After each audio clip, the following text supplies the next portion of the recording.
when we will sell the same high quality wood at one third the price because our labor is cheap. See, everything doesn't cost of labor. And countries which have cheap labor have distinct advantage over countries which have expensive labor.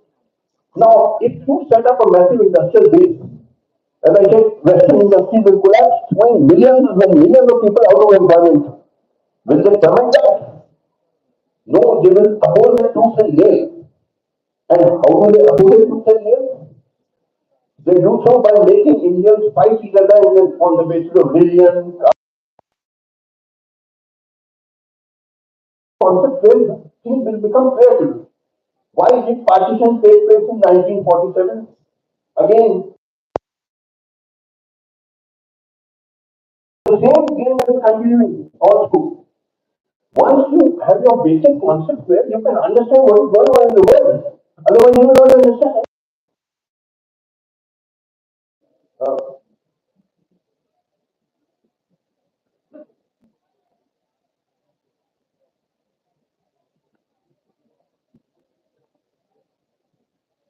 now see, therefore, the interest of a country like India directly conflicts with the interest of the developed countries.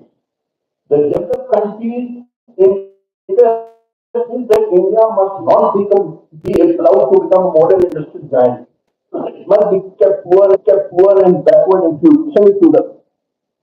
Our interest, on the other hand, is that we must become a modern industrial giant because unless we do so, we will never be able to avoid poverty and unemployment and hunger and lack of healthcare, etc. So our interest directly conflicts the interest of the developed countries and the developed of the underdeveloped countries like India. How will this contradiction be resolved? This is a very sharp contradiction. We will not allow you to become developed, and we must become developed.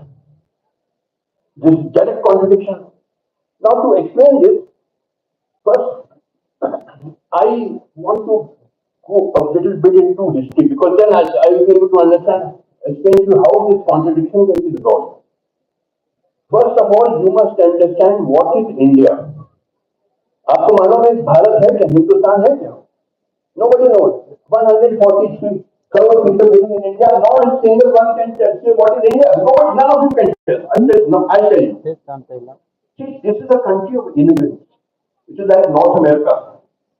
The difference between North America and India is in North America, people came mainly from Europe over the last, say, 500 years. In India, people have been coming for 10,000 years. But broadly, we are a country of immigrants. 93-94% people living in India today, including maybe all of you. You are not original inhabitants of India. In a sense, you are all foreigners. Your ancestors came mainly from Northwest. See, at one time it was believed that the original inhabitants of India were Dravidians and Aryans came from outside. Now, this theory has also been disproved. Now, the accepted theory is both Aryans and Dravidians were invaders. And who were the original inhabitants of India? They were the pre-Dravidian tribals known as Adivasis or scheduled tribes like Bhils, Gonds, Santals, Todas, and Nilgiris. These people who were massacred in large numbers by our ancestors and driven into forests. They are hardly 5 or 6% of the Indian population today. They are the original inhabitants. Dravidians came from outside. See, it is claimed that we Dravidians are the original inhabitants. But this has been disproved. I'll give you two reasons.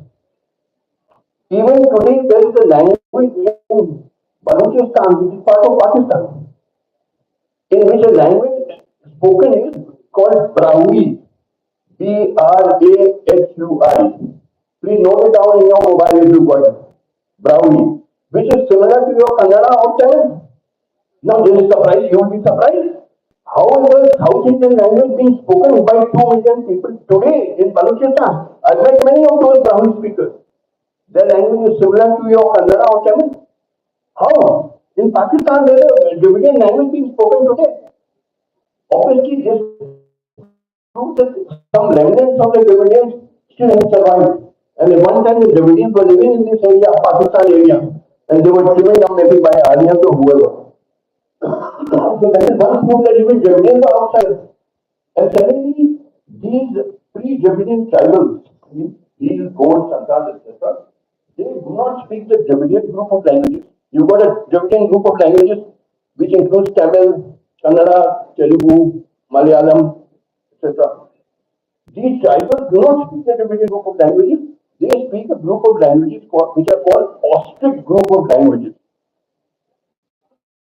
Austric, which is very different from the Dravidian group of languages. So this also indicates that there are three layers. Aryans came from outside, Dravidians came from outside, original inhabitants were the pre-Dravidian tribes. See, people kept rolling into India for 10,000 years. Why? Except on three occasions, people were from India outside. One was the engagement labor which was sent by the Britishers to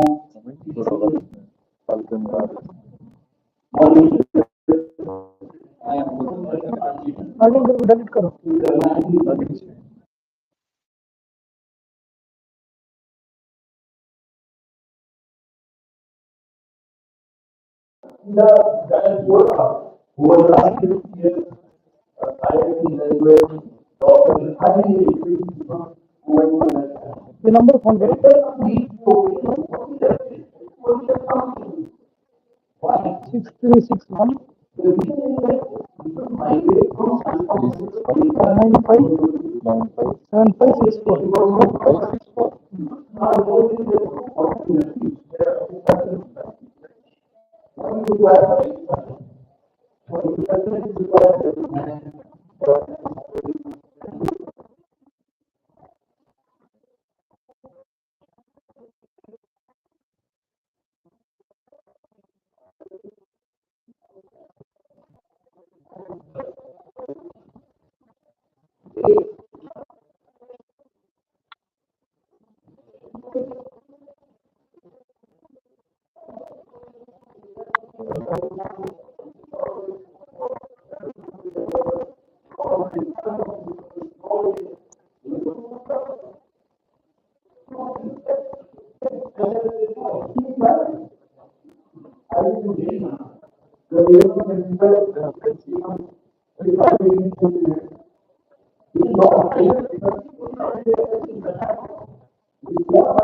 hello?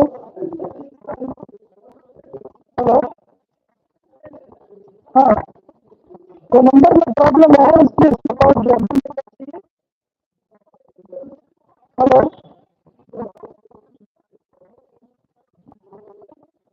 अच्छा मैं आपको वो number में थोड़ा problem है, मैं आपको 3 minute call करता हूँ. ठीक है जी. कैसा प्रॉब्लम है?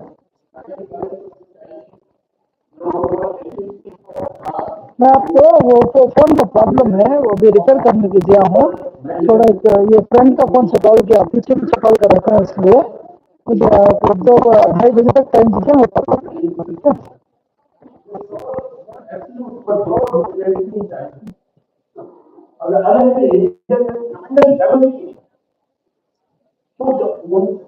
Especially because whichever group immigrants came into India brought their own religion, their language, their customs, their culture, and so on.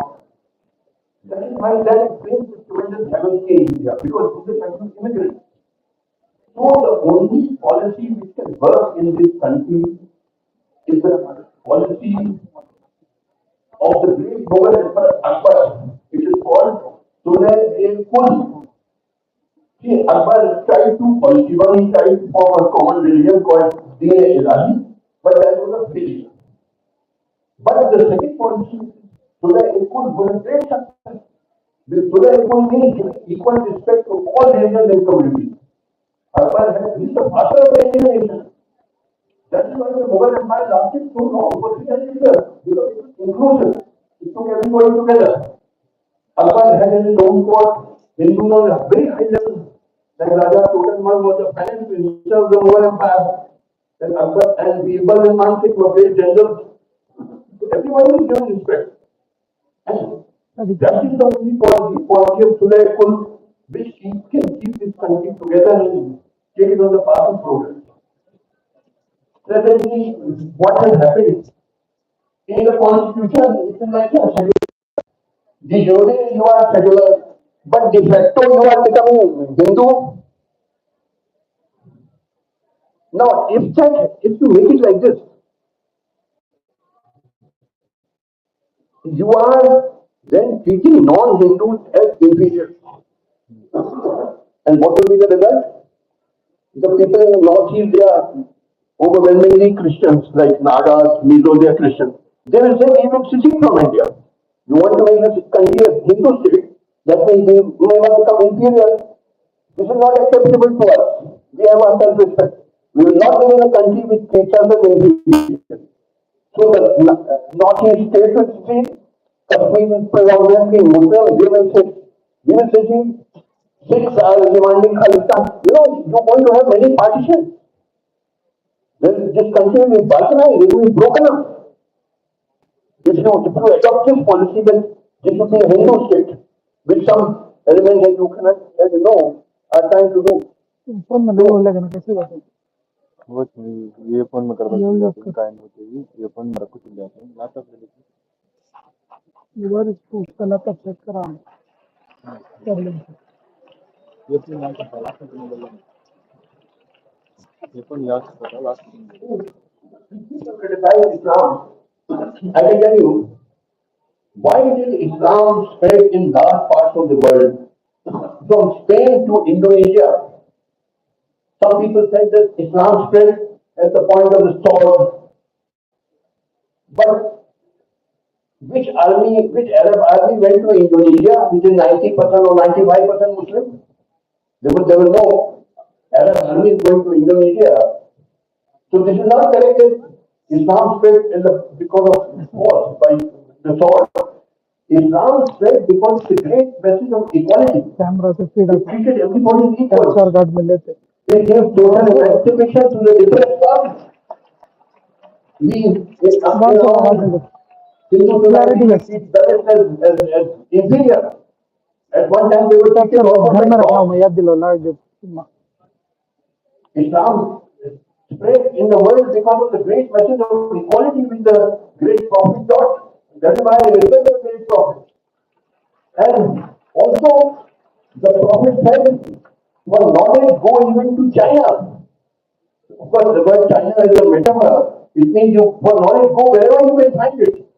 At one time, it was a very rational religion. And that is why science developed a lot in the Arab countries at one time. So this is why Islam spread. But the communal people,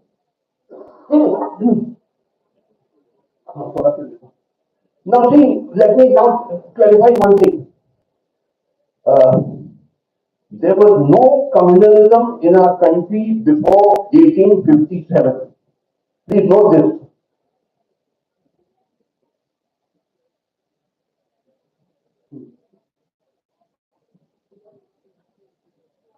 1857 के पहले कोई सांप्रदायिकता फिरका परस्ती नहीं थी हिंदुस्तान में. Before 1857, Hindus and Muslims used to live like brothers and sisters, help each other. Hindus would participate in Eid and Muharram. Muslims would participate in Holi Diwali. कोई problem नहीं था. Yes, it is true that the initial Muslim invaders who came into India, they broke a lot of Hindu temples. This is correct. Like Mahmud Ghazni broke the Somnath temple, which is correct. And many other invaders did the same. But the descendants of the Muslim invaders, like for instance, Babur was an invader, but his grandson Akbar was not an invader. He was born here in India, lived all his life in India.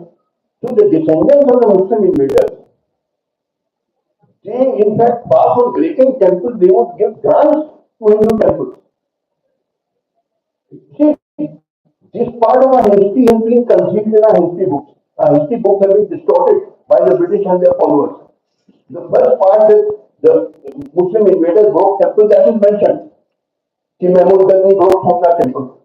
But what is not mentioned, for a 10 times longer period when the Muslim rulers, they promoted secularism, they gave grants to Hindu temples, they also, it is all documented. These documents are in Persian, and for thousands of years, this happened. For example,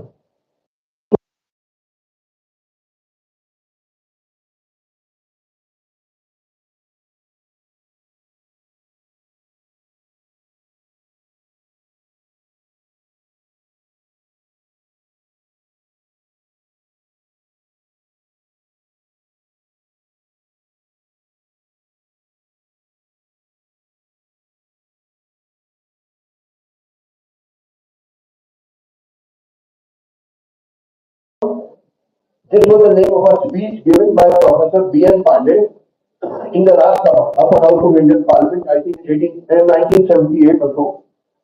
He was a professor of history in Allahabad University.